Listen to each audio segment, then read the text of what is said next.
저는 처음 요가를 시작한 그날을 아직도 기억합니다. 건강을 개선하고자 하는 마음은 있었지만 바쁜 스케줄 때문에 요가 학원을 등록할 여유가 없었습니다. 그래서 저는 집에서 쉽게 따라할 수 있는 간단한 요가 동작들을 찾아보게 되었습니다. 첫 번째로 배운 동작은 자세입니다. 이 자세는 간단하지만 몸의 균형을 잡아주는 기본 자세로 평소에 무심코 서 있던 자세가 얼마나 불균형했는지를 깨닫게 해주었습니다. 몸의 축을 바로 세우고 발끝에서부터 머리끝까지 에너지를 느끼며 저도 모르게 마음의 평화를 찾을 수 있었습니다. 다음으로 배운 전사 자세는 다리에 힘을 길러주고 전신의 긴장을 풀어주는 훌륭한 동작이었습니다. 이 자세를 통해 저는 활력을 얻고 하루를 활기차게 시작할 수 있었습니다. 이어서 고양이 소 자세로 부드럽게 허리를 풀어주며 하루 종일 앉아있는 생활로 쌓인 척추의 긴장을 해소할 수 있었습니다. 천천히 척추를 굽혔다 폈다 하면 몸속 깊은 곳에서 자극이 느껴져서 매번 새로운 기분이 듭니다. 또한 다운독이라 불리는 자세는 전신을 사용하는 동작으로 혈액순환을 개선하고 팔과 다리의 근력을 키우는데 많은 도움이 되었습니다. 처음에는 이 자세를 유지하는 것이 힘들었지만 점점 익숙해지면서 몸이 더 유연해짐을 느꼈습니다. 다섯 번째로 도전한 아이 자세, 차일드 S포즈는 무릎을 꿇고 이마를 바닥에 대는 동작으로 너무나도 익숙한 자세 덕분에 요가 수련 중 잠시 쉬어갈 수 있는 편안함을 제공했습니다. 이외에도 허리에 많은 영향을 주는 삼각 자세, 앉아서 허리를 비트는 반 척추 비틀기, 그라운딩을 돕는 나무 자세, 전신의 유연성을 높이는 코브라 자세, 그리고 마무리로 시체 자세를 통해 수련을 마무리하며 평온하게 숨을 고를 수 있었습니다. 이렇게 매일 꾸준히 요가를 통해 제 몸과 마음을 돌보면서 점점 더 건강해지는 저를 발견할 수 있었습니다. 더불어 매일 작은 변화를 몸속 깊숙이 느끼는 과정 자체가 즐거웠습니다.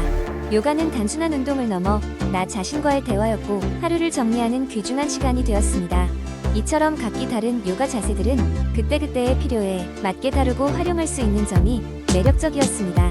집에서 혼자 시작한 요가였지만 다양한 동작을 통해 내면의 힘을 느끼고 그 성취감이 얼마나 큰 행복을 줄 수 있는지를 깨닫게 되었습니다. 여러분도 언제든지 시작할 수 있습니다.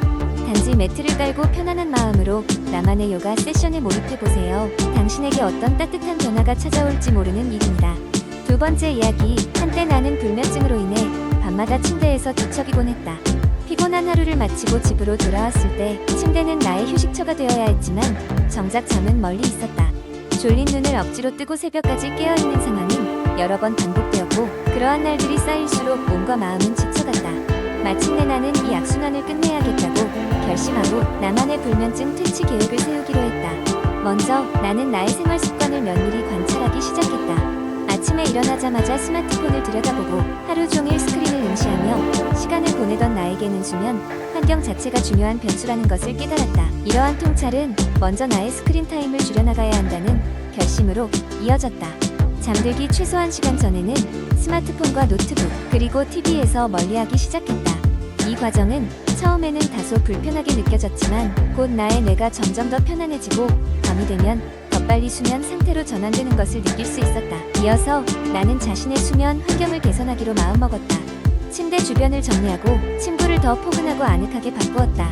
은은한 조명을 설치하여 침실을 낮잠과도 같은 편안한 분위기로 조성했다. 규칙적인 취침 시간을 설정하는 것도 중요한 변화였다. 매일 같은 시간에 잠자리에 들고 같은 시간에 일어나는 규칙적인 생활 리듬을 실천하게 된 것은 잠들기 전에 불안을 크게 줄여주었다. 뿐만 아니라 나는 정서적인 안정도 수면의 질에 큰 영향을 미친다는 것을 통감했다. 명상과 호흡 운동을 통해 매일 스트레스를 해소하고 긍정적인 마인드셋을 유지하기 위해 노력했다. 밤이 되면 조용한 음악을 들으며 하루를 돌아보고 감사일기를 쓰는 습관을 들였다. 이러한 과정은 나를 더 마음의 평화를 얻게 해주었고 자연스럽게 잠에 드는 시간을 단축시켰다. 시간이 지나면서 나는 점점 더 질 좋은 수면을 취할 수 있게 되었고 불면증에 시달리던 과거에 나와 이별을 고했다. 나의 경험을 바탕으로 나는 친구들과 가족들에게도 나만의 불면증 퇴치법을 공유하기 시작했다. 그들 역시 나의 조언을 듣고 생활 습관을 변화시켜 긍정적인 결과를 얻었다고 했다. 결국 불면증을 퇴치할 수 있었던 나의 여정은 나 스스로에게 많은 교훈을 남겼고 나아가 수면의 중요성을 다시금 깨닫게 해주었다. 수면은 단순한 신체의 휴식이 아니라 마음과 정신까지 치유하는 소중한 시간이라는 것을 경험을 통해 배울 수 있었다. 이제 이 이야기를 많은 이들과 나누고 싶다. 세 번째 이야기. 어느 조용한 시골 마을에 수연이라는 여자가 살고 있었다. 수연은 늘 바쁘고 빠르게 돌아가는 현대 회사에서 끊임없는 스트레스와 불안을 이겨내기 위해 애쓰고 있었다. 일과 삶의 균형을 찾는 것이 점점 더 어려워질수록 그녀의 마음의 평화는 멀어져만 갔다. 그러던 어느 날 수연은 우연히 서점에서 명상에 관한 책을 발견하게 되었다. 내면의 고요를 찾는 법이라는 제목의 그 책은 수연의 호기심을 자극했다. 그날 밤 수연은 자기 전에 책의 초반 부분을 읽어보았다. 그 책에는 명상이 어떻게 우리의 마음을 가라앉히고 내면의 평화를 찾을 수 있는지에 대한 다양한 이야기가 실려 있었다. 책을 읽고 난 후 수연은 처음으로 명상을 시도해보기로 마음먹었다. 그녀는 침실의 조명을 어둡게 하고 조용한 음악을 틀었다. 편안한 자세로 앉아 눈을 감고 호흡에 집중하기 시작했다. 처음에는 여러 가지 생각이 스쳐 지나갔다. 오늘 하루 있었던 일들, 해결해야 할 문제들, 미래에 대한 걱정들이 밀려왔지만 그녀는 그저 생각이 떠오르는 것을 관찰만 할 뿐 내버려두기로 했다. 몇 주가 지나자 수연은 매일 아침 명상을 하는 것을 일상의 일부분으로 만들었다. 그녀는 시간이 지날수록 더 깊은 내면의 평화를 느낄 수 있었다. 명상은 마음의 클리어 버튼처럼 하루의 시작을 맑고 깨끗하게 만들어주었다. 업무에서의 집중력도 향상되고 감정 조절도 훨씬 수월하게 느껴졌다. 명상을 통해 수연이 특히 느꼈던 큰 변화는 불안감의 감소였다. 과거에는 작은 일에도 쉽게 스트레스를 받았지만 이제는 좀 더 여유롭고 차분하게 상황을 대할 수 있었다. 그녀는 이제 고속도로 위의 차량이 아닌 고요한 강물 위의 배처럼 인생의 변화를 서서히 그리고 자연스럽게 받아들였다. 그 후로 수연은 친구들에게도 명상의 경험을 공유하며 그들 역시 이 여정을 함께하도록 격려했다. 명상 모임을 조직하고 서로의 경험을 나누면서 그녀는 자신의 정신적 건강이 더욱 튼튼해졌음을 느낄 수 있었다. 명상은 단순히 스트레스를 줄이는 도구 이상이었고 그녀의 삶에 있어 큰 전환점이 되었다. 이는 단순한 일상의 쉼표가 아닌 그녀가 진정으로 느끼고 사고하며 살아가는 방식을 변화시키는 중요한 계기가 되었다. 명상을 통해 수연은 내면의 평화를 찾고 외부의 소음에 휘둘리지 않는 자립적인 마음을 가질 수 있게 되었다. 그래서 오늘도 수연은 알람 소리에 일어나 조용한 시간 속에서 여전히 침묵 속의 소리를 들으며 하루를 시작한다. 명상이란 소리 없는 음악, 보이지 않는 빛, 그리고 우리의 영혼이 숨 쉴 수 있는 공간이라는 것을 그녀는 깊이 느끼고 있었다. 네 번째 이야기, 스쿼트는 운동계의 대명사 정도로 불립니다. 운동 좀 한다는 사람이라면 스쿼트라는 단어가 익숙하게 들릴 것입니다. 그런데 이 스쿼트를 매일 해야 한다고 주장하는 이유는 무엇일까요? 처음에는 단지 근력 운동의 일부로 알았겠지만 매일 반복할 수밖에 없는 중요한 이유가 있습니다. 지금부터 그 이유를 하나하나 살펴보겠습니다. 첫 번째 이유는 전신 근력 강화입니다. 스쿼트는 하체 근력뿐만 아니라 허리와 복근, 그리고 상체 안정성까지 강화하는 역할을 합니다. 운동을 할 때 가장 중요한 것이 전체적인 근력 밸런스인데 스쿼트를 매일 하면 이 전신 밸런스를 자연스럽게 강화할 수 있습니다. 예를 들어 많은 사람들이 헬스장에서 팔 운동이나 가슴 운동에 치중하는 반면 하체 운동은 소홀히 하는 경우가 많습니다. 그러나 하체는 우리 몸의 중심이고 이 하체를 튼튼히 해야 다른 운동 역시 효과를 볼 수 있는 것입니다. 두 번째 이유는 하체의 근지구력 증대입니다. 스쿼트는 다리 근육을 반복적으로 수축시키고 늘리면서 하체의 근지구력을 극대화합니다.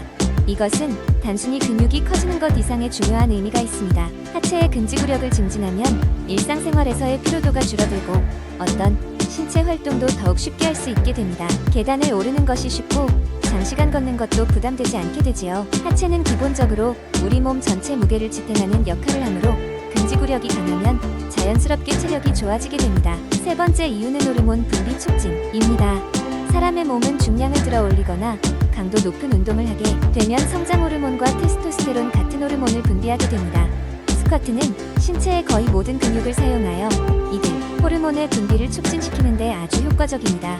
이들 호르몬은 근육의 성장뿐만 아니라 체지방 감소, 신체 전반적인 활력 유지를 도와주어 젊고 활기찬 몸을 만들어줍니다. 네 번째 이유는 유연성 향상입니다. 스쿼트를 제대로 하려면 고관절과 무릎, 발목의 유연성이 매우 중요합니다. 매일 스쿼트를 하게 되면 이들 부위의 유연성이 자연스럽게 향상됩니다. 이는 운동 범위를 확장시키고 부상 예방에도 큰 도움을 줍니다. 우리 몸에서 가장 취약한 부분인 무릎이나 발목의 강화된 유연성은 일상에서의 사고를 줄여주며 운동, 수행 시 더욱 안전하게 할 수 있도록 도와줍니다. 다섯 번째 이유는 기초 대사량 증가입니다. 기초 대사량은 우리의 몸이 생명을 유지하기 위해 소비하는 칼로리의 양을 의미합니다. 스쿼트를 매일 하게 되면 근육량이 증가하고 기초 대사량이 자연스럽게 높아집니다. 이는 우리가 가만히 있어도 더 많은 칼로리를 소비하게 해 체중 관리에 큰 도움을 줍니다. 저녁에 무엇을 먹어야 할지 고민하거나 다이어트를 위해 칼로리를 조절할 필요 없이 초과한 칼로리를 기초 대사량으로 소모할 수 있게 되는 것입니다. 이처럼 스쿼트는 단지 근력 강화 운동에 그치지 않고 여러 가지 이점을 가져다주는 워크아웃의 핵심이라고 할 수 있습니다. 매일 스쿼트를 하는 것이 처음에는 힘들고 귀찮을지 모르지만 그 효과를 체감하게 되면 어느새 일상의 큰 즐거움이 될 것입니다. 매일 스쿼트를 생활 습관으로 만들어 더욱 활기차고 건강한 삶을 만들어 보세요.